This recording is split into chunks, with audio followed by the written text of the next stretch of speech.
Hi friends, एक बार फिर से आप सबों का स्वागत है आपके अपने यूट्यूब चैनल पे। आज का क्लास स्टार्ट करूं एक कोटेशन के साथ। एक कोटेशन है इंग्लिश का, burn your ego before it can burn you. अपने घमंड को जलाओ उससे पहले कि वह आपको जला दे। अगर आपको अपनी लाइफ में बड़ा कुछ करना है तो अपने घमंड को हटा के रखिए। अगर भगवान आपको कुछ नॉलेज दिया है, कुछ पैसा दिया है, तो उसका घमंड नहीं करना कि मुझे इतना पैसा है, मैं इतना शक्तिशाली हूँ, तो वो आपका ऑटोमेटिकली डिक्रीज कर जाएगा। ठीक है, इसलिए घमंड हमें नहीं करनी चाहिए। चलिए, तो आज हमारा जो टॉपिक होगा वो वर्ब होगा, जो आपके ग्रामर सेक्शन का चौथा टॉपिक होगा वर्ब का। तो हम लोग समझते हैं वर्ब क्या होता है। बाकी 3 वीडियो आप जाकर के यूट्यूब पे देख लेंगे, उसके बाद ये देखेंगे तो आपको ज़्यादा फायदा करेगा। डेफिनेशन कहता है वर्ब का, a word which tells about an action of a noun और pronoun is called verb. Hindi लिख सकते हैं, वह शब्द जो किसी नाउन या प्रोनाउन के किसी कार्य के बारे में बतलाता है, कोमा वर्ब कहलाता है। अब इस डेफिनेशन में जो थोड़ा सा भी डिफिकल्ट वर्ड था उसको मैं यहाँ लिख दिया हूँ। टेल्स बतलाता है, अबाउट के बारे में, एक्शन कार्य, इसको आप याद कर लेंगे। अब इसको हम समझते हैं। कहता है अ वर्ड, वह शब्द, कोई भी शब्द हो सकता है। वर्ब क्या हो सकता है? वर्ब क्या हो सकता है? अ वर्ड, कोई भी शब्द हो सकता है, विच टेल्स, जो बतलाता होगा, बतलाता है, माने कि कोई शब्द जो बतलाता है अबाउट के बारे में। किसके बारे में बताता है कोई शब्द? कहता है एन एक्शन, कोई कार्य। किसका कार्य? ऑफ अ नाउन और प्रोनाउन। अगर कोई भी वर्ड, शब्द किसी नाउन या प्रोनाउन के कार्य को बताता है, उस शब्द को हम कहते हैं वर्ब। अब क्या मैं कह रहा हूं समझिएगा। एक मैं वाक्य लिखा हूं, मोहन कट्स अ ट्री। इसका मतलब हुआ कि मोहन पेड़ काटता है। मोहन पेड़ काटता है, इसका मतलब हुआ। अब देखते हैं इस वाक्य का मोहन क्या? Subject, noun.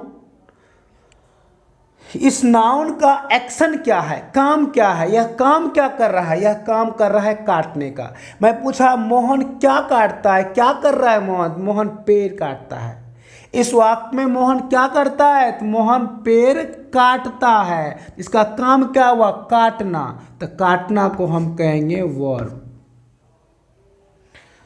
तो ये तो हुआ नाउन के लिए। अब एक हम लेते हैं प्रोनाउन के लिए। मैं लिखा आई टीचेस इंग्लिश, मैं अंग्रेजी पढ़ाता हूँ। मेरा काम क्या है? मैं क्या करता हूँ? मैं अंग्रेजी क्या करता हूँ? मैं अंग्रेजी पढ़ाता हूँ। मेरा काम हुआ पढ़ाना। इस वाक्य में इस आई का काम हुआ पढ़ाना, तो पढ़ाना को हम वर्ब कहेंगे। इस वीडियो को अच्छा सा देखेंगे, वर्ब को वाक्य में आप फाइंड आउट कर सकते हैं, आपको दिक्कत बिल्कुल भी नहीं होगा। तो ध्यान समझिएगा। लेकिन हमेशा वर्ब वही होगा जो सब्जेक्ट के एक्शन को बताएगा, काम को बताएगा। इस वाक्य में मोहन का काम था काटना, इस वाक्य में मेरा काम है पढ़ाना। तो क्या? तो इंग्लिश। क्या? तो पेड़। छोड़ दीजिए, वो आगे की बात है। अगला वाक्य है ही एंड आई, वह और मैं तैर रहा हूँ। कोई मान लीजिए हम लोग नदी में तैर रहे थे, कोई फ़ोन क्या कर रहे हो? मैं बोला कि वह और मैं, क्योंकि वो तो जानता नहीं है उसको, उसका नाम में ले सकता था। यहाँ पे किसी के नाम भी हो सकता था ना। मान लीजिए मैं लिख दिया यहाँ पे मोहन एंड आई, मोहन और मैं तैर रहा हूँ। मैं वह ले लिया, प्रोनाउन ले लिया, कोई दिक्कत नहीं। यहाँ पे नाउन हो या प्रोनाउन हो, उससे क्या फ़र्क पड़ता है? ही एंड आई, बहुत लोग यहाँ पे एम लगा देंगे। जी नहीं, यहाँ पे आर लगेगा, क्योंकि यहाँ पे 2 नाउन मिलकर के प्लुरल हो गया, और प्लुरल नाउन के साथ हमेशा आर लगता है। ठीक है। तो ही एंड आई आर स्विमिंग। अब यहाँ पे एक ये क्या, दो प्रोनाउन है, एक ये प्रोनाउन है और एक ये प्रोनाउन है। अगर मैं चाहता यहाँ पर कोई नाम लिख दूँ तो भी कोई दिक्कत नहीं, मैं लिख दे राम, या तो राम लिख दूँ या तो ही, कोई एक लिख सकता हूँ, कोई दिक्कत नहीं है। अगर मैं लिखता राम तो राम एंड आई फिर भी सही है, ही एंड आई फिर भी सही है। तो एक राम लिया और एक प्रोनाउन लिया, तो दोनों का काम क्या है, तैरना। राम और मैं क्या कर रहा हूं, तो मैं तैर रहा हूं। तैरना क्या हो गया, वर्ब। जैसे यहाँ पे मोहन का काम था काटना, मेरा काम था पढ़ाना, उसी प्रकार से राम और मेरा दोनों का काम क्या है, तैरना। और तो पूछोगे सर ये आर क्या है, तो आर भी वर्ब है, लेकिन ये जो है ना ये हमारा हेल्पिंग वर्ब है। ध्यान रखना, जब भी आपके वाक्य में किसी भी प्रिंसिपल वर्ब, मतलब जो आपको एक्शन दिया रहे, उसके साथ कोई भी, जैसे काटना, पढ़ाना, तैरना, आना जाना, खेलना, सोना, कुछ भी जिस लास्ट में ना लगा होता है जनरली, वो सारे वर्ब होते हैं। अगर उसके साथ, अब तो यहाँ ध्यान दे लीजिए, is, are, am, was, were, been, being, have, had, had, having, has, do, did, done, doing, does, अगर ये किसी के साथ दिखे, जितने में का मैं नाम लिया हूं वो किसी भी प्रिंसिपल वर्ब के साथ दिखे, जैसे कि इस वाक्य में स्विमिंग के साथ दिख रहा है। आगे देखिए अगला वाक्य है, मैं पहले इसका बात करता हूं। सी हैज़ ईटेन अ मैंगो, वह एक आम खाई है, वह एक आम खाई है। तो उसका काम क्या है, उसका काम है खाना। वह काम कौन सा की है, खाने का की है, तो खाना हो गया आपका वर्ब। और खाना के साथ, इसका काम है खाना, और इसके साथ देखिए हैज आया, और हैज कहाँ है, यहाँ देखिए। इस घर में से कोई भी अगर किसी प्रिंसिपल वर्ब के साथ आ जाए, आना जाना, खेलना, पढ़ना, सोना, दौड़ना, है ना, तैरना, कुछ भी, तो उसके साथ जब भी आएगा तो ये सब कहलाएगा हेल्पिंग वर्ब।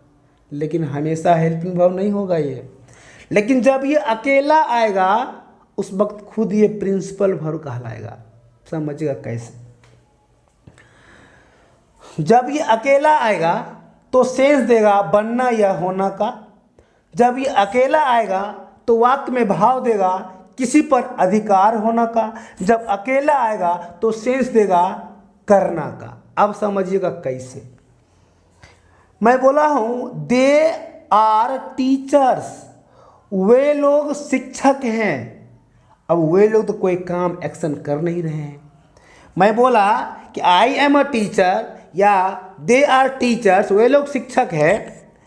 अब इस वाक्य में भी काम हो रहा है, लेकिन डायरेक्ट नहीं हो, यहाँ पे होना, ये बनना। जैसे मैं शिक्षक हूँ तो मैं शिक्षक बना हूँ या हुआ हूँ, उसी प्रकार से ये जो है ना, ये जो आर है ये भी वर्ब है।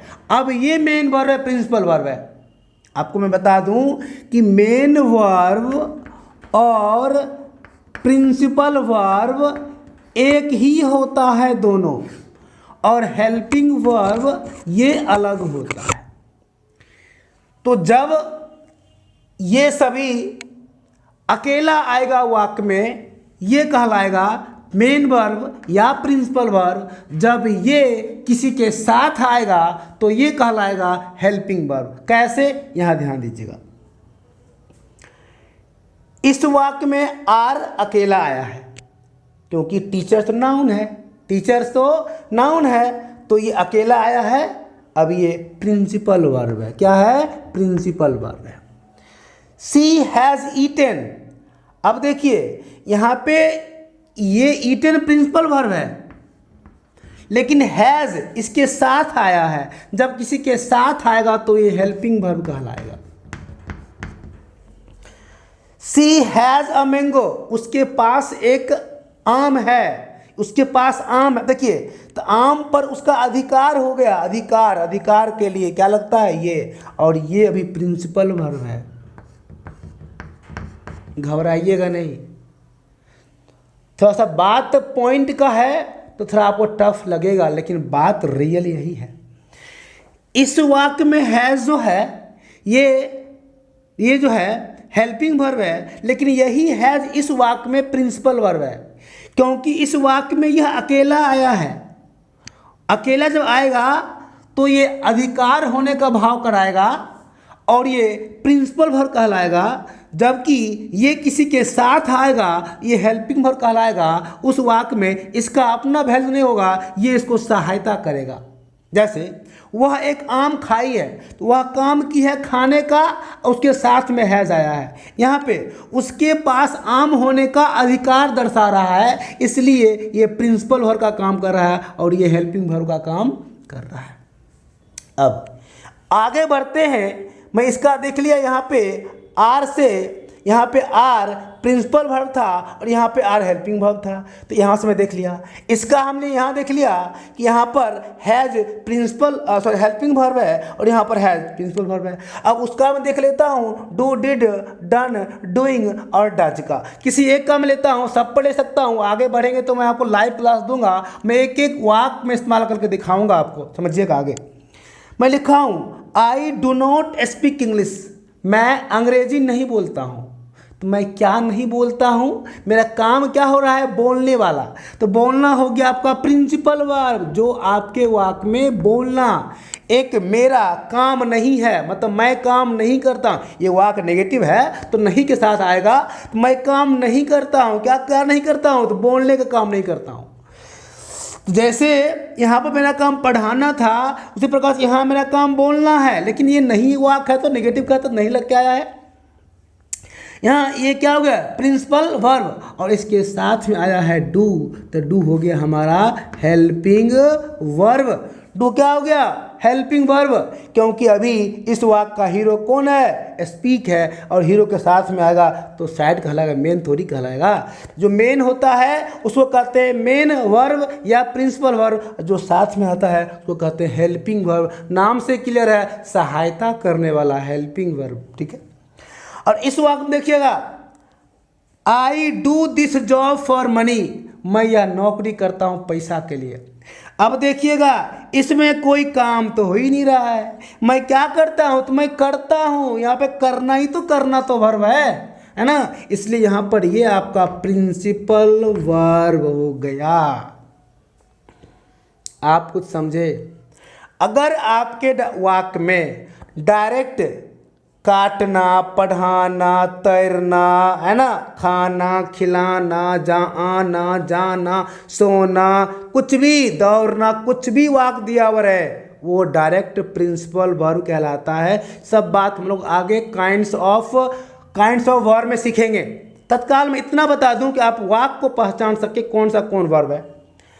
तो अकेला आएगा, और जब इसके साथ किसी भी प्रिंसिपल वर्ब के साथ ये सब में से कुछ भी आ जाए, इज आर एम, जबकि V1, V2, V3, V4, V5, ये V5, V1 भी है, ये V5 मतलब प्रिंसिपल वर्ब भी है, इसलिए इसका फॉर्म लिख दिया हूँ। लेकिन किसी प्रिंसिपल वर्ब के साथ आएगा तो उस वक्त ये सब कहलाएगा क्या, ये सब का सब कहलाएगा हेल्पिंग वर्ब। कब, जब किसी के साथ आएगा, और जब यह एलोन आएगा, अकेला आएगा, है ना, एलोन आएगा, तो ये क्या कहलाएगा, ये कहलाएगा प्रिंसिपल वर्ब। एलोन में तो होता है अकेला, क्या होता है, अकेला,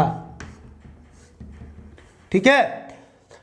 अगर ये अकेला आएगा प्रिंसिपल वर्ब कहलाएगा, किसी के साथ आएगा हेल्पिंग वर्ब। क्यों, आप देख ही लिया है ना। तो मैं आशा करता हूं ये वीडियो आप समझ में आपको आया होगा, वर्ब का है। इसी प्रकार से हम लोग अगला क्लास देखेंगे एडजेक्टिव का, फिर एडवर्ब, सब एक एक करके हम लोग पढ़ेंगे। आप सबका फेयर बनाते चलिए और आपको पता भी नहीं चलेगा, and you would learn English, आप सीख सकेंगे इंग्लिश, ठीक है। आपको पता भी नहीं चलेगा, यू विल लर्न इंग्लिश, आप सीख जाएंगे, trust me, work hard, follow the path that I am instructing to you, that I am giving to you. Okay, thanks for watching this video. फिर मिलते हैं अगले एपिसोड में. Thanks.